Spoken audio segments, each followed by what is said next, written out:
Hi everyone, this is Anjali. Welcome to the channel. So today we're going to start with the amazing series for informatic practices, that is your IP class 12 CBSE board exams. So अभी हम यहाँ पर ये बहुत ही important series कर रहे हैं जिसके अंदर हम हर possible type का पाइथन में जो आपको कोड पूछा जा सकता है या कोड का आउटपुट पूछा जा सकता है वो करेंगे। सो अगर आपने अपना पेपर का स्ट्रक्चर देखा है, आपने सैंपल पेपर अब तक देखा है, आप प्री बोर्ड्स भी दे चुके हो, so you have seen here कि हमारे पास क्या होता है कि आपका जो पेपर है उसमें एमसीक्यूज आते हैं फर्स्ट में, जो 1 मार्क वाले क्वेश्चंस है, that can be MCQ, that can be one word fill up, assertion, reasoning. So उसके लिए आपको डेडिकेटेड सेपरेट वीडियोस मिलेंगी जिसमें आप क्वेश्चंस करोगे एज वेल एज आप उसको as a quiz mock test में भी दे सकते हो, absolutely free, right? So that is going to be there. And दूसरी हमारी ये सीरीज है जिसके अंदर हम पाइथन के जो भी 2 मार्क्स के क्वेश्चन, 3 मार्क्स के क्वेश्चन, 5 मार्क्स के क्वेश्चन, 4 मार्क का केस स्टडी क्वेश्चन, जो भी आपको पाइथन के ऊपर बेस्ड क्वेश्चंस पूछे जा सकते हैं, चाहे वो सीरीज से रिलेटेड हो, पांडास में डेटा फ्रेम से रिलेटेड हो या मैटप्लॉटलिब से रिलेटेड हो, we will be covering all these questions. ठीक है, तो आज हमारे पास है 1 मार्च, 29 मार्च को आपका एग्जाम है। 28 दिन का टाइम है उससे पहले आपके पास। ये 28 दिन में I will try that every day you get at least 3 to 4 questions like this on the channel, ताकि आप वो 3-4 क्वेश्चंस अगर रोज के भी कर लोगे ना तो एंड तक आपको कोई प्रॉब्लम नहीं होगी। ठीक है, सो ये क्वेश्चंस अगर आपने सारे कर लिए, आपको समझ आ गए, तो आपको कोई प्रॉब्लम नहीं होगी। इसके साथ साथ अगर आप टॉपिक्स रिवाइज करना चाहते हो तो crash course is already there on the channel, तो आप वो क्रैश कोर्स की वीडियोस को फॉलो करके अपने टॉपिक्स रिवाइज कर सकते हो।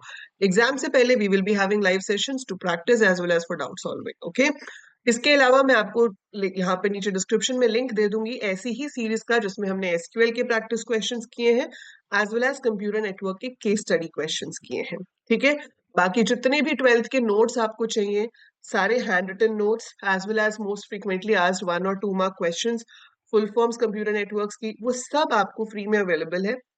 आपको सिर्फ ऐप डाउनलोड करनी है, एएल कोडर्स ऐप का लिंक डिस्क्रिप्शन में होगा। So just download the app, उसके फ्री स्टडी मटेरियल सेक्शन में आप जाएंगे, उसके अंदर इंफॉर्मेटिक्स प्रैक्टिसेस का फोल्डर मिलेगा और उसके अंदर आपको सारे notes, practice questions, everything will be available. So फटाफट से चैनल को सब्सक्राइब कर लो, ऐप को डाउनलोड कर लो, ठीक है, and get set for preparation of your board exams. ठीक है जी, चलिए विदाउट वेस्टिंग एनी टाइम शुरू करते हैं। सब्सक्राइब आप कर चुके होंगे, ठीक है, शेयर भी कर देना अपने सारे फ्रेंड्स के साथ, सारे क्लासमेट्स के पास जिनके पास आईपी है, सीएस है या आईटी है। तो पहला क्वेश्चन हम यहाँ देख रहे हैं, consider the following data frame DF. ठीक है, आपको डेटा फ्रेम दे रखा है और आपको कहा गया है add a new column stream to the data frame with values science, commerce, arts and science. ठीक है, मेरे पास यहाँ पे 4 रोज है, मुझे नया कॉलम बनाना है। So they have told me to make a new column, so I have to create a new column है जिसके अंदर ये वैल्यूज आनी चाहिए। डेटा फ्रेम का नाम क्या है? डीएफ। ऐसे क्वेश्चंस में बहुत इंपॉर्टेंट होता है कि जो नाम दिया गया है आप उसके अकॉर्डिंगली ही आंसर लिखेंगे। तो इसमें आपका जो नाम है वो दिया गया है डीएफ। ठीक है, नया कॉलम ऐड करने के लिए हम डायरेक्टली स्क्वायर ब्रैकेट के अंदर कॉलम का नाम लिख सकते हैं। सो कॉलम का नाम क्या है? Stream, like this. So DF is name of my data frame, then square bracket के अंदर डबल कोट्स में आपने कॉलम का नाम लिखा, is equal to, is equal to, और फिर यहाँ पर आप एक लिस्ट की फॉर्म में सारी वैल्यूज देते हो। तो आपको जो वैल्यूज यहाँ क्वेश्चन में दी गई हैं वो हम ऐसे ऐसे करके लिख देंगे।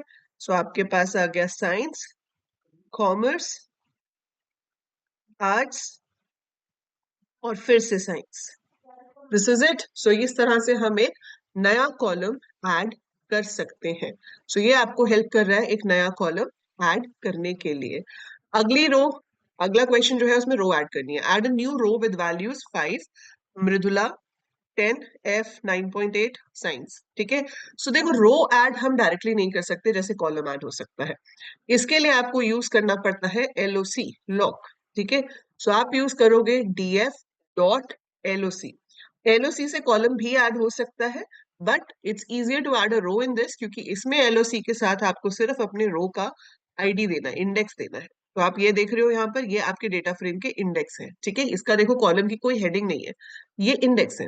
सो DF ST1 आपकी फर्स्ट रो है। सिमिलर वे मुझे 5वीं रो बनानी है, उसका इंडेक्स होना चाहिए ST5। सो मैंने क्या लिखा? DF dot loc ST5 is equal to, is equal to what? I'll give the values. 4 हो गया, नाम हो गया, क्लास हो गई, सेक्शन हो गया, CGPA हो गया. अच्छा, वैल्यूज हमें दी हुई है, ये वाली लिखनी है हमने, ठीक है. So we have to write the values given over here. मैंने ये लास्ट रो वाली लिख दी. सो आपको वही वैल्यूज लिखनी है जो आपको क्वेश्चन में दे रखी है. सो क्वेश्चन में हमें क्या दी हुई है? 5. फिर क्या है? मृदुला. फिर आपके पास क्लास है 10th, सेक्शन है F 9.8 and then subject is science. ठीक है. This is how you have to write down the answer. अगर आप फर्स्ट वाला लॉग से करते तो वो ऐसे हो जाता, df.log. रोज हमें सारी चाहिए तो हम कोलन लिखते, फिर कॉमा, फिर यहाँ पे कॉलम का नाम लिखते और फिर वैल्यूज लिख देते. अब आप खुद सोचो कौन सा वाला ज्यादा इजी है. ऑब्वियसली द फर्स्ट मेथड है ना. सो इसमें कोलन में गलती हो गई, कॉमा में गलती हो गई तो मार्क्स कट जाएंगे. तो अगर आपको कॉलम ऐड करना है तो आप हमेशा डायरेक्ट ऐड करोगे डेटा फ्रेम का नाम, स्क्वायर ब्रैकेट्स में नए कॉलम का नाम is equal to list of values. ठीक है. और जब आपको रो ऐड करनी है तो आप वो लॉग की हेल्प से करोगे. सो df.log सीधा रो का index is equal to list of values. And make sure कि आपकी नंबर ऑफ वैल्यूज जो है वो मैचिंग होनी चाहिए. अगर मैचिंग नहीं है तो it would generate error. So आप उस केस में लिख सकते हो कि we must give the number of same values जितनी यहाँ पर है.